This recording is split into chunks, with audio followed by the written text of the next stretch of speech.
Thunderhill is a ranch in Northern California. It's located in the foothills just west of a town called Willows. This is farm country. Yes, it is, Annalise. And it's been farm country for many generations. It looks just about the same today as it did 50 years ago. Things change slowly in the country. That's just the way folks around here like it.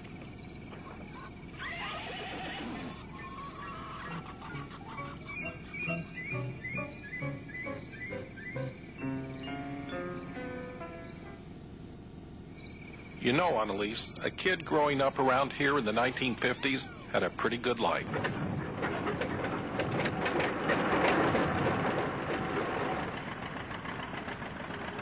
Good chance you learned to drive on a single-seat, open-wheeled machine, probably painted green with yellow wheels. Okay, so it wasn't a Lotus. Actually, the only race cars you saw were on the dirt tracks at the fairgrounds. Road racing was virtually unknown in this area. But you didn't need a driver's license to run on your own property.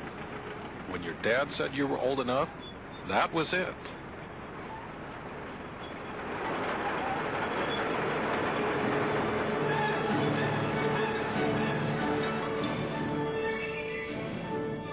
A few years ago, the Sports Car Club of America was negotiating with a gentleman named Thor Odin to buy a... Wait a minute. Is his name really Thor Odin? Yes, it is, Annalise.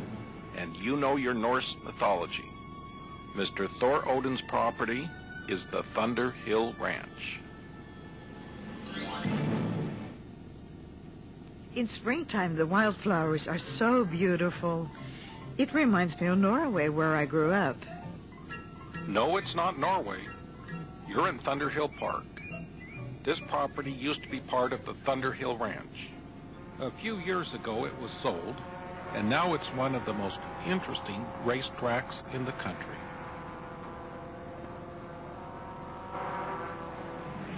The San Francisco region of the Sports Car Club of America have been looking for a place to build a racetrack for some years. The search finally ended at Thunderhill. The chief executive officer of Thunderhill Park is a real veteran of racetrack management, David Vauden.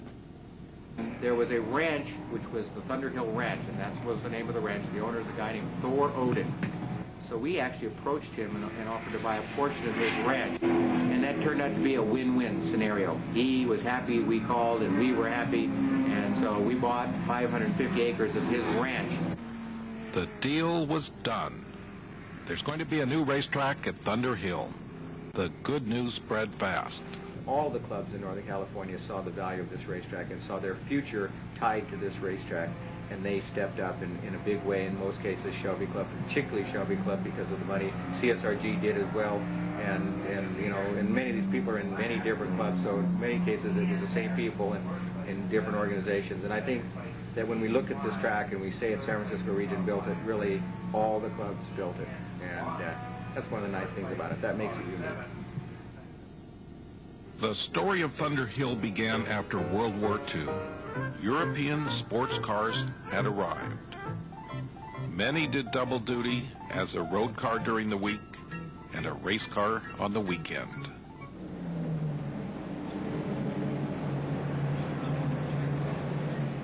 For many enthusiasts, these were the best of times.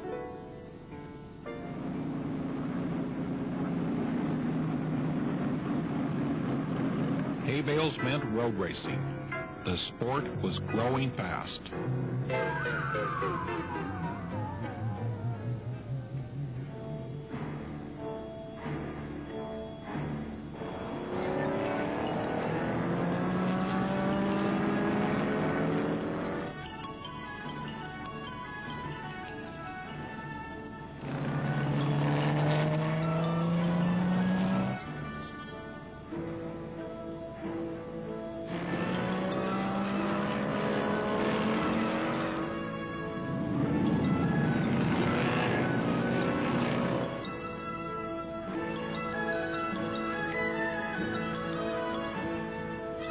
These cars were an absolute sensation.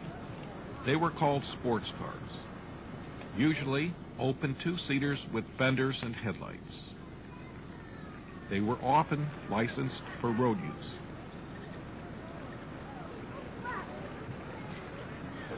Jaguar's magnificent C-Type can be driven on the open road. Built in the early 1950s, this car will turn heads even today. It looks fast, and it is, with a top speed of 150 miles an hour.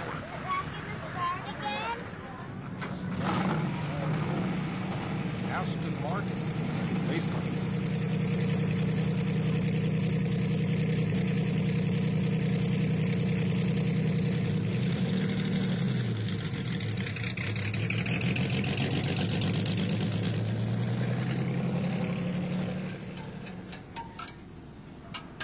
Race car preparation was comparatively low-key. Change the spark plugs, tape the headlights, drop the windshield, and let's go racing.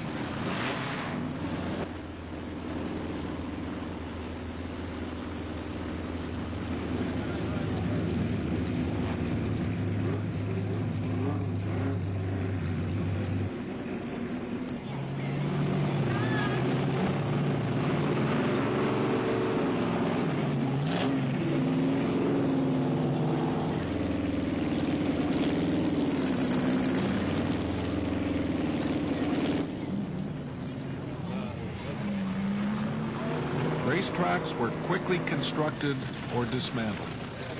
They used existing roads in public parks or airport runways. Turns were lined only with hay bales. Crowd control consisted of little more than a temporary rope or snow fencing. Spectators were requested not to cross the track during a race.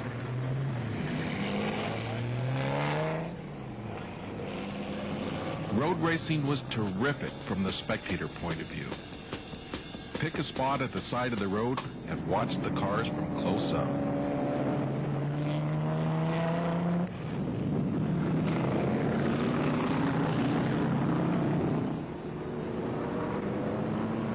By the mid-1950s, public pressure was making it difficult to close roads or parks.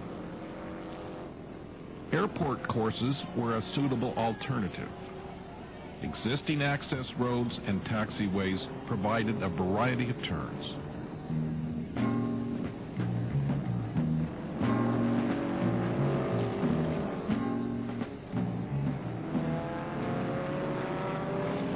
Airport circuits were ideal for this type of racing. The long straightaways easily accommodated the high speeds these cars could obtain.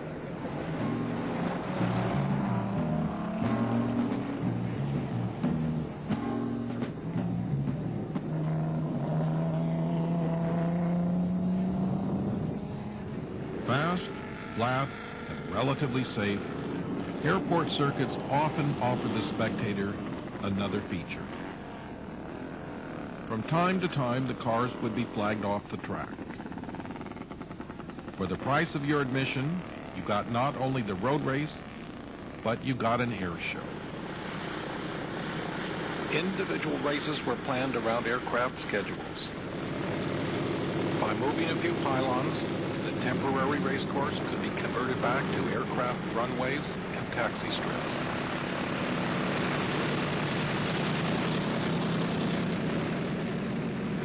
It was great while it lasted, but by the decade of the 1960s, higher speeds and larger crowds were real concerns.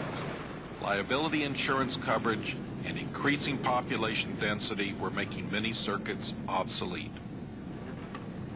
Local airfields were giving way to shopping malls. Recognizing the problem, the San Francisco region of the Sports Car Club of America created a special committee. Its job was to locate land suitable for a racing facility in Northern California. If amateur racing were to survive, something had to be done. Most of the tracks that served the early days of amateur road racing are gone. This vacant land used to be the Vacaville track. It's hard to believe they used to race cars here. The search to find a suitable site for a permanent racetrack went on for years, without success. Then it all came together at a location about 2.5-hour drive north from the San Francisco Bay Area, at a town called Willows. The track at Thunderhill was built largely due to the efforts of one man, Dick Mudd. Dick Mudd is a real race car fan and took a special interest in the project.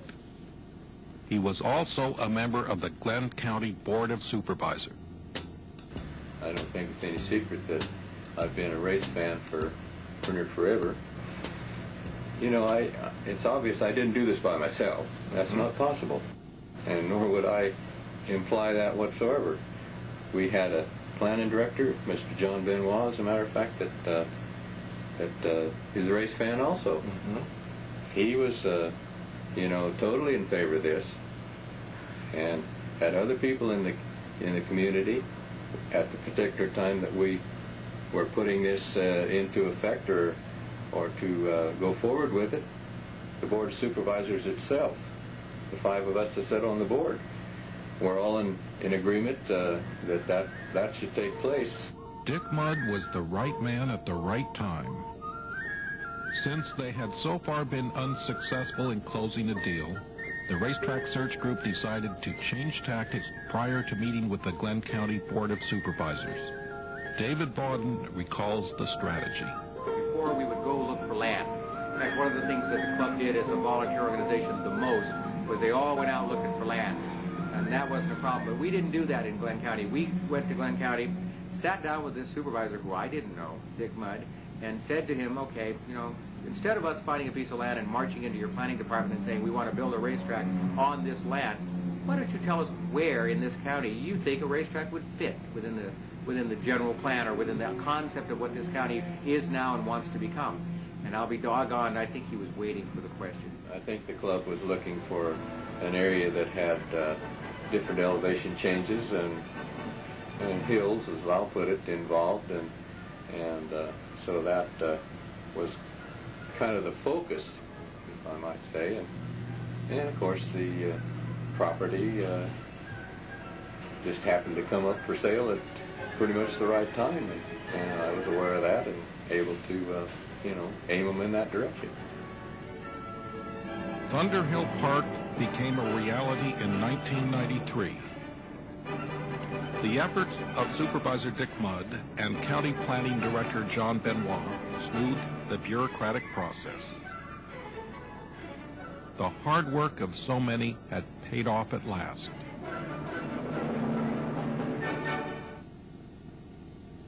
Soon after it opened, Thunderhill was attracting attention. Rare vintage sports cars appeared in the paddock on race days. It was an enthusiast's delight. Ran for their cameras when this historic Maserati showed up. Heads up, coming through. It's the Whitney Straight Maserati, named after its original owner. The stylized W was his emblem. Wonders of the world to be out here running.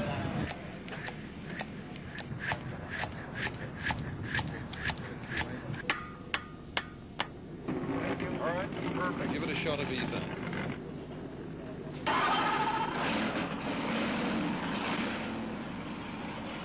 This Maserati, chassis number 3011, was part of Whitney Straight's Grand Prix effort in 1934. The season was successful. Records were set almost every time out. A few years later, the car was campaigned by Prince Bira, who was even faster than Whitney Straight had been. Think about it. Over 6 decades of motor racing history in this car. Welcome to Thunderhill.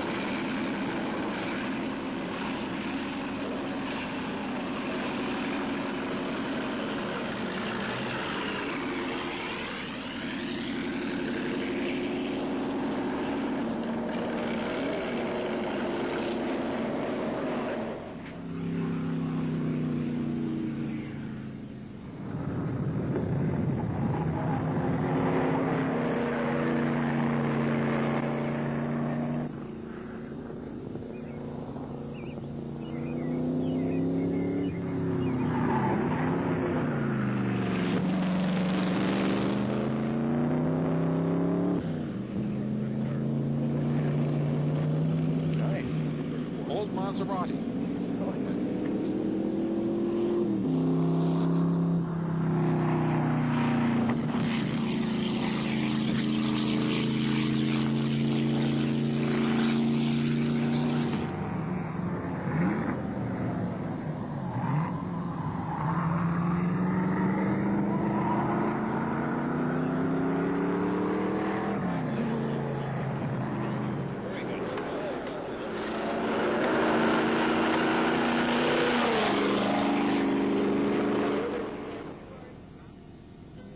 Bob Cornish knows every major racetrack in this country.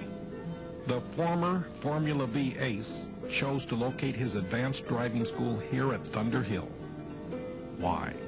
Thunderhill is a very challenging track. I'd say I would rate it between, on a scale of 1 to 10, with a track like Road Atlanta being a 10, very high speed and very unforgiving if you make a mistake. Thunderhill is probably 7.5 to an 8 in terms of technical skill that it takes to drive the track. Every major racetrack has some unique feature that gives it its reputation. Thunderhill is no exception. Turn 5's at the top of the hill. It's a tricky turn and demands a lot of respect. Bob Cornish describes the proper way around. The trick here is to not turn while you're going over the top. So you want to try to do your braking on the far right and turn the car sharply while you're going uphill and headed towards the apex curbing on the left side of the track. This will essentially get the turn done before you go over the top of the hill. This track is unique. Turn 3 is an off-camber, kind of downhill, depending on what direction you go, right turn. Then we have turn 5, the Cyclone, which is sort of a love-hate corner for people. It's really a decent corner. There's nothing wrong with turn 5. It's a corner on a racetrack, but you won't encounter it anywhere else. It's a turn you go up to, you do your braking and shifting, and you drive through the turn. You don't pass in turn 5, but that's not a problem. You don't have to pass in turn 5. You need to get in and get out of it. Thunderhill ate me up yesterday, to be honest. I spun the car out several times, and I just quite couldn't get used to it.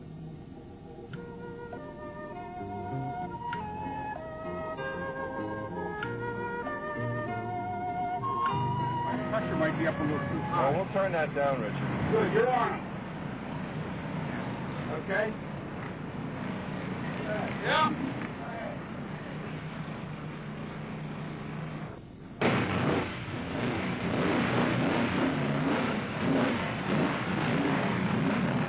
Race cars used to have a very short life.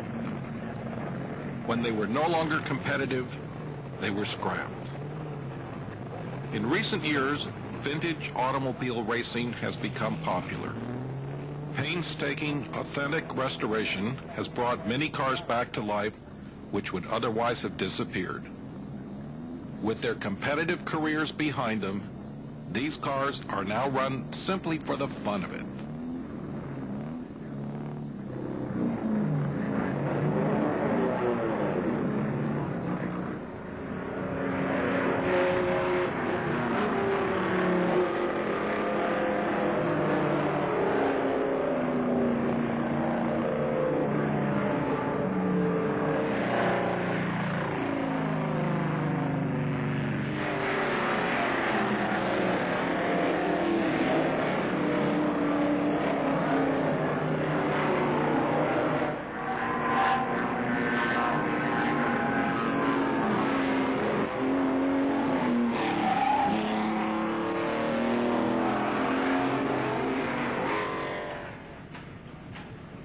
Neglected cars tend to deteriorate badly.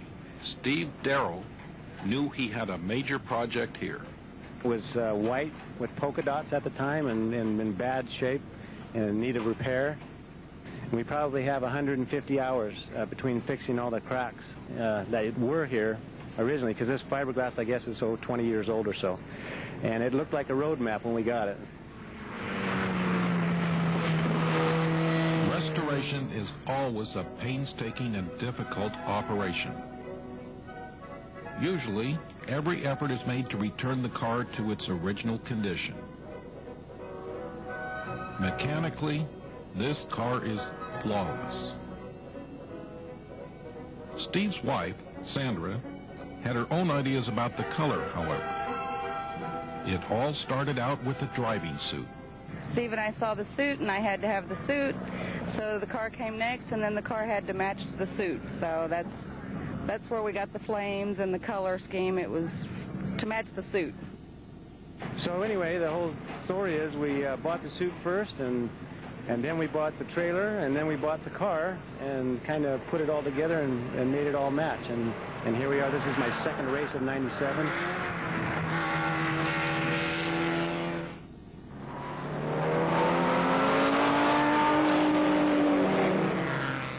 This car here was built in Britain in 1966. It was built by a gentleman called Derek Walker. He's famous in his own right over there for building clubman cars. This is Lady Bird. She too had fallen onto hard times and was finally discovered in a most unlikely place. Stored in a greenhouse, which of course is the worst place you could store a car. And Bob Yarwood is Lady Bird's owner. He shared the restoration with the car's designer, Derek Walker. he restored the body on the car, and I restored the engine and gearbox. And here we are. I'm racing it in the States, and I just love it to death. I really do. It's just totally the way it was years ago. It was an honest restoration. Very lightweight, made of tissue paper aluminium, weighs 900 pounds without me in it. As I say, it's a clubman's car, which was a low-cost motorsport group in Britain, still going today, very, very strong. This particular car was very innovative. It has a 1500 Cortina motor, modified. It develops about 140 horsepower. The engine is placed in the car at a strange angle, both laterally and sideways. It's tilted to one side, and it's put into the car at an angle as well. And this is to get the engine back as far as possible for the weight distribution in the car. There's not too much room for me. It was built by a person who was 160 pounds and 5'10", and I'm 6'2" and weigh 210, so I can't drive the car with a seat, so it's really quite uncomfortable to do that, but I enjoy the car so much I put up with the pain. It's just a kick to drive, and because it's so small and so ugly, people don't look at it too much, but when it goes on the track it looks really good and goes quite well. I don't think I can drive it to its potential, but I try.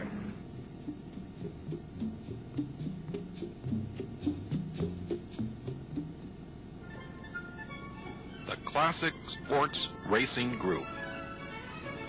The name pretty well says it all. These are people who love old sports and racing cars. By banding together, they're able to obtain access to racetracks and run the cars as they were meant to be run. Fast. Very fast.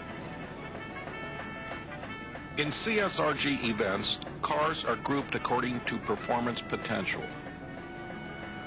Many of these cars are faster now than they were in their heyday.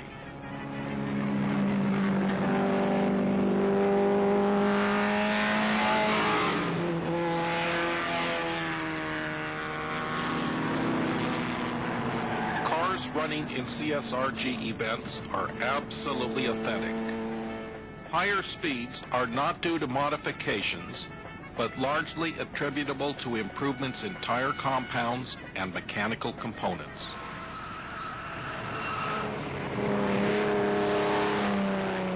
There was a great turnout for the spring event at Thunderhill. They ran 5 groups.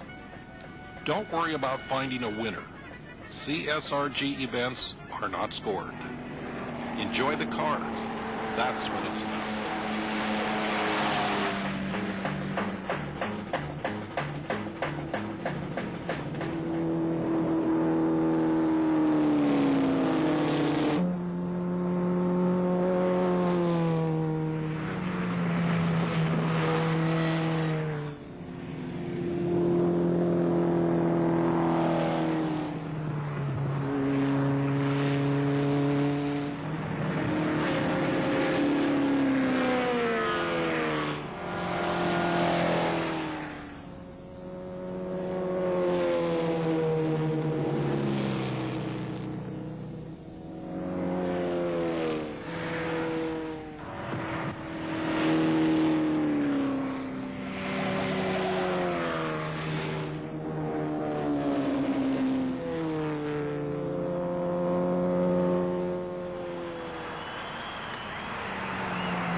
Beginning with the 1963 season, the Sports Car Club of America sanctioned professional road racing for the first time.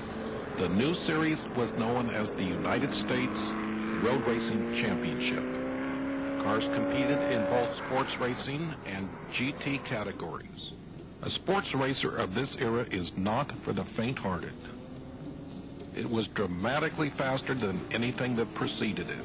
Mid-engined, featherweight designs gave power-to-weight ratios very similar to the Formula car equivalent. These cars were lightning fast, even by our standards, more than a quarter of a century later.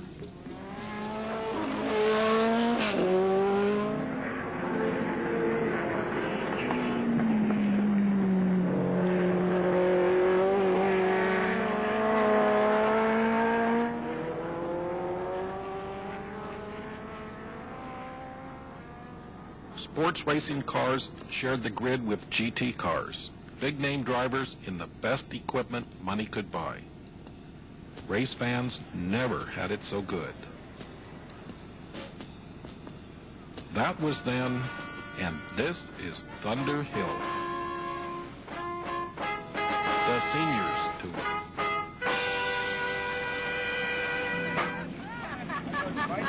Hey, Shirley, here's somebody you can see. The Seniors Tour is a celebration of the past excitement of the United States Road Racing Series.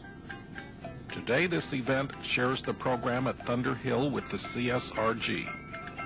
The tour is organized by Victory Lane Motorsports Marketing in association with Victory Lane Magazine. Many of the cars participating in the CSRG event are also eligible for the Seniors Tour. The winner of the over 2-liter sports racing class adds his name to the checkered flag. This is a racing event. Prizes will be awarded.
Won the first place for the sports racer over.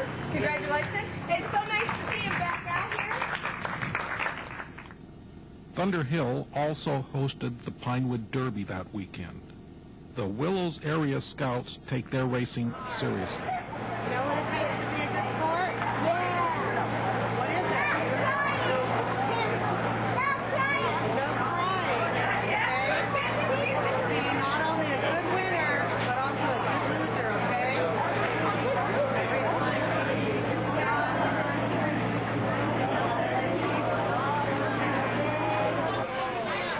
Okay, gentlemen, start your engine. Here we go.